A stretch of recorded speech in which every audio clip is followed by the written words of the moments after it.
Welcome friends, travel India audio book में आपका स्वागत है। इस यूट्यूब चैनल में आप भारत के ट्रैवल डेस्टिनेशंस के बारे में ऑडियो बुक के माध्यम से सुन पाते हैं। ट्रैवल ऑडियो बुक सुनने के लिए इस यूट्यूब चैनल को सब्सक्राइब जरूर करें। इस ऑडियो बुक में आप भारत के एक ट्रैवल डेस्टिनेशंस को ऑडियो बुक के माध्यम से सुनेंगे, और वह है सुंदरबन। 10,000 वर्ग किलोमीटर से अधिक में फैला सुंदरबन विश्व स्तर पर सबसे महत्वपूर्ण राष्ट्रीय उद्यानों में से एक है। चूंकि इसमें दुनिया में मैंग्रोव कवा का सबसे बड़ा क्षेत्र है, इसलिए इसे यूनेस्को की विश्व धरोहर स्थलों की सूची में सूचीबद्ध किया गया है। सुंदरबन एक डेल्टा है जो ब्रह्मपुत्र और गंगा के संगम पर स्थित है। भले ही सुंदरबन का अधिकांश भाग बांग्लादेश में स्थित है, लेकिन भारत जैव रिजर्व को बहुत सावधानी से संरक्षित करता है। भारत में सुंदरबन के 102 द्वीप हैं। हालांकि उनमें से केवल आधे ही बसे हुए हैं, लोग बाकी द्वीपों का पता लगाते हैं। सुंदरबन के अलावा दुनिया में कोई भी मैंग्रोव वन नहीं है जिसमें बाघ हों। इस क्षेत्र में रहने वाले लोग हमेशा खतरे में रहते हैं क्योंकि बाघ अक्सर उन पर हमला करते हैं। इसीलिए पश्चिम बंगाल का वन्यजीव संरक्षण विभाग बाघों को इलाकों में प्रवेश करने से रोकने के लिए जंगलों की सीमाओं पर नायलॉन की बाड़ लगाई गई है। सुंदरबन टाइगर रिजर्व 1973 में बनाया गया था। भले ही पर्यटक अक्सर सुंदरबन आते हैं, लेकिन वे पार्क के मुख्य क्षेत्र में प्रवेश नहीं कर सकते हैं। आमतौर पर लोग सुंदरबन की खोज करते हुए सजनेखाली जाते हैं। चूंकि यह पार्क कोलकाता से 100 किलोमीटर दूर स्थित है, इसलिए पर्यटक यहां 3 से 4 घंटे के भीतर आसानी से पहुंच सकते हैं। यदि आप सुंदरबन की यात्रा की योजना बना रहे हैं, तो आपको सजनेखाली द्वीप से पार्क में प्रवेश करना होगा। सुंदरबन के अन्य महत्वपूर्ण हिस्से हेलिडे द्वीप और लोथियन द्वीप हैं, जिन तरीकों से आप सुंदरबन की यात्रा कर सकते हैं। सुंदरबन पश्चिम बंगाल के एक एकांत क्षेत्र में स्थित है, इसलिए वहां पर अपनी यात्रा शुरू करने से पहले हर चीज की योजना बनाना बहुत जरूरी है। भले ही आप स्वतंत्र रूप से वहां पहुंच सकते हैं और एक क्रूज पर पूरे क्षेत्र का पता लगा सकते हैं, लेकिन एक संगठित समूह के साथ राष्ट्रीय उद्यान में जाना हमेशा बेहतर होता है। हालांकि नाव पर रहना रोमांटिक लग सकता है, सुरक्षित यात्रा के लिए अंततः होटल ही सबसे अच्छा विकल्प है। सुंदरबन पहुंचना उतना कठिन नहीं है। वहां जाने के अलग अलग रास्ते हैं। निजी परिवहन द्वारा सुंदरबन पहुंचना। अगर आपके पास अपना वाहन है तो आप बिना किसी परेशानी के सुंदरबन पहुंच सकेंगे। वहां पहुंचने के लिए सबसे पहले आपको कोलकाता से गोदखाली जाना होगा। वहां से आपको नौक लेकर गोसाबा पहुंचना होगा। वहां से आप स्थानीय साइकिल रिक्शा पर सवार होकर पाखिराले गांव तक आसानी से पहुंच सकेंगे। गोखली से सीधे गोसाबा जाने के लिए आप एक नाव भी किराए पर ले सकते हैं। सार्वजनिक बस से सुंदरबन पहुंचना। सुबह 6:30 बजे से आपको सुंदरबन में सोनाकली तक पहुंचने के लिए बाबू घाट बस टर्मिनल से सार्वजनिक बसें मिलेंगी।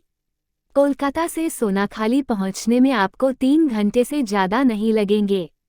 आप सोनाखाली से गोखाली के लिए ऑटो रिक्शा लेकर और फिर ऊपर बताई गई प्रक्रिया का पालन करके पाखिराले गांव तक काफ़ी आसानी से पहुंच सकेंगे। ट्रेन से। अधिकांश लोग ट्रेनों से सुंदरबन जाना पसंद करते हैं क्योंकि यह तेज़ और अधिक आरामदायक है। सियालदह से आपको कई यात्री मिलेंगे जो आपको कैनिंग तक ले जाएंगे। कैनिंग से आपको ऑटो रिक्शा से गोखाली तक यात्रा करनी होगी और ऊपर बताई गई प्रक्रिया का पालन करना होगा। दूसरा तरीका यह है कि आप कैनिंग से सीधे सजनेखली तक नाव किराए पर ले लें। कैनिंग, गोडखली या सोनाकली से नाव किराए पर लेना उतना मुश्किल नहीं है। आप ऐसी नावें ढूंढने में सक्षम होंगे जो आपको आवास भी प्रदान करती हैं। सुंदरबन जाने का सबसे अच्छा समय।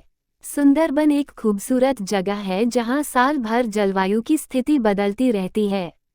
अगर आप वहां आराम से घूमना चाहते हैं तो नवंबर से फरवरी के बीच वहां जाना बेहतर रहेगा। मौसम शुष्क और सुहावना रहेगा, लेकिन आप उक्त समय के दौरान धूप का आनंद ले सकेंगे। बहुत से लोग वहां जाने के लिए मानसून को पसंद करते हैं, लेकिन हम आपको यही सलाह देंगे कि आप ऐसा न करें। ये खतरनाक है और बारिश में आरामदायक नहीं है। सुंदरबन जंगल कैंप। सुंदरबन जंगल कैंप सुंदरबन में रहने के लिए सबसे खूबसूरत जगहों में से एक है। चूंकि वे राष्ट्रीय उद्यान के बाली द्वीप में स्थित हैं, आप बिना किसी बाधा के सुंदरबन की वास्तविक सुंदरता का आनंद लेंगे। ये होटल इलाके के इलाके से बहुत दूर स्थित है और द्वीपों का पता लगाने के लिए आपको उनकी नदी यात्राओं की सुविधा प्रदान की जाएगी। होटल मड हैच कॉटेज भी प्रदान करता है, जो काफी शानदार और आरामदायक हैं। तोरा इको रिजॉर्ट और जीवन अनुभव केंद्र। तोरा इको रिजॉर्ट भी सुंदरबन के बाली द्वीप पर स्थित है और यह ऊपर उल्लिखित पिछले होटल की तुलना में नया है। चूंकि वहां 6 अलग अलग झोपड़ियां या कॉटेज स्थित हैं, इसलिए आपको इस होटल में ठहरने के लिए पहले से ही आरक्षण कराना होगा। होटल अपने मेहमानों को पैकेज प्रदान करता है, जो उन्हें वॉच टावर देखने, नावों की सवारी करने और मनोरंजक गतिविधियों में भाग लेने की अनुमति देता है। Sundarban tiger camp. सुंदरबन के दयापुर द्वीप पर स्थित सुंदरबन टाइगर कैंप वहां रहने के लिए सबसे लोकप्रिय जगह है। चूंकि यह शिविर सजनेखाली वॉच टावर के काफी करीब स्थित है, इसलिए दुनिया भर से बड़ी संख्या में पर्यटक यहां आते हैं। चूंकि रिजॉर्ट में 21 से अधिक कैनवास झोपड़ियां और कॉटेज हैं, यह विभिन्न प्रकार के यात्रियों का समर्थन कर सकता है। संपत्ति में एक स्मारिका दुकान और एक पुस्तकालय, बार और गेम रूम भी है। टाइगर कैंप में रहकर आप विलासिता के आगोश में राष्ट्रीय उद्यान का आनंद ले सकेंगे। सुंदरबन में घूमने लायक शीर्ष स्थान। सुंदरबन की खोज करते समय आप महसूस करेंगे कि आपके व्यस्त जीवन का सारा तनाव दूर हो गया है। पूरा परिवेश इतना शांत और आरामदायक है कि आपको समय तेजी से बीतता हुआ महसूस होगा।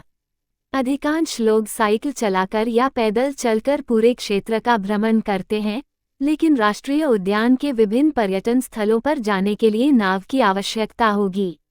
आमतौर पर लोग सुंदरबन की खोज के दौरान बाघ या अन्य लुप्तप्राय जानवरों को देखने की उम्मीद करते हैं, लेकिन ये भव्य डेल्टा की यात्रा का कारण नहीं होना चाहिए।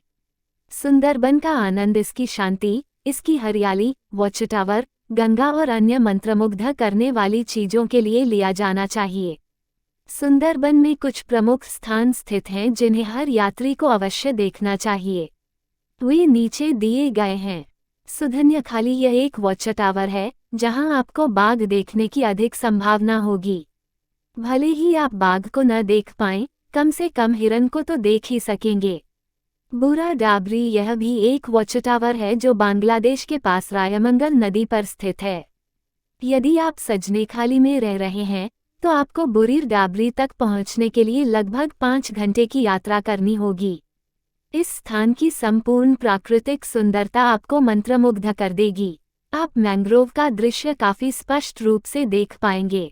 झिंगेखाली सुंदरबन के पूर्वी भाग में स्थित है और यह एक वॉच टावर है जहां बहुत से पर्यटक नहीं आते हैं। चूंकि लाइट हाउस काफी एकांत में है, आप वहां रॉयल बंगाल टाइगर देख सकते हैं। लेकिन पक्षी प्रेमी विभिन्न प्रकार के दुर्लभ पक्षियों को देखने के लिए वॉच टावर पर आते हैं। बोनी कैंप 50 फीट की ऊंचाई के साथ बोनी कैंप सुंदरबन का सबसे ऊंचा वॉच टावर है। लाइट हाउस का नज़ारा आपके होश उड़ा देगा। आप डेल्टा का विहंगम दृश्य काफी आसानी से देख सकेंगे। सजनेखली सुंदरबन में स्थित सबसे लोकप्रिय वॉच टावर है। पक्षी दर्शक अधिकतर इसे देखने आते हैं क्योंकि आप वहां से विभिन्न प्रकार के पक्षियों को देख पाएंगे। सुंदरबन की यात्रा के दौरान बरती जाने वाली सावधानियां। हालांकि सुंदरबन में बाघ देखने की संभावना उतनी अधिक नहीं है, फिर भी आपको वहां खोज करते समय हमेशा सुरक्षित रहना चाहिए। वहां पहले भी ऐसी घटनाएं हुई हैं जहां लोगों को बाघों ने शिकार बनाकर मार डाला है। इसलिए सुंदरबन में ऐसे क्षेत्र हैं जो पर्यटकों के लिए प्रतिबंधित हैं। बाघों के अलावा वहां बड़ी संख्या में खारे पानी के मगरमच्छ रहते हैं। इसलिए पर्यटकों से हमेशा कहा जाता है कि वे अपने शरीर का कोई भी अंग गंगा में न डालें। चूंकि सुंदरबन दक्षिण एशिया में स्थित है, इसलिए यहाँ मलेरिया या डेंगू का प्रकोप काफी है। जैव विविधता रिजर्व की खोज करते समय हमेशा मच्छर निरोधकों का उपयोग करना बेहतर होता है। इसके अलावा आपको सुंदरबन जाते समय केवल बोतलबंद पानी का ही सेवन करना चाहिए क्योंकि यह एक ग्रामीण क्षेत्र है और वहाँ पीने के पानी की गुणवत्ता उतनी अच्छी नहीं है। इसी तरह और वीडियो पाने के लिए चैनल को सब्सक्राइब करें।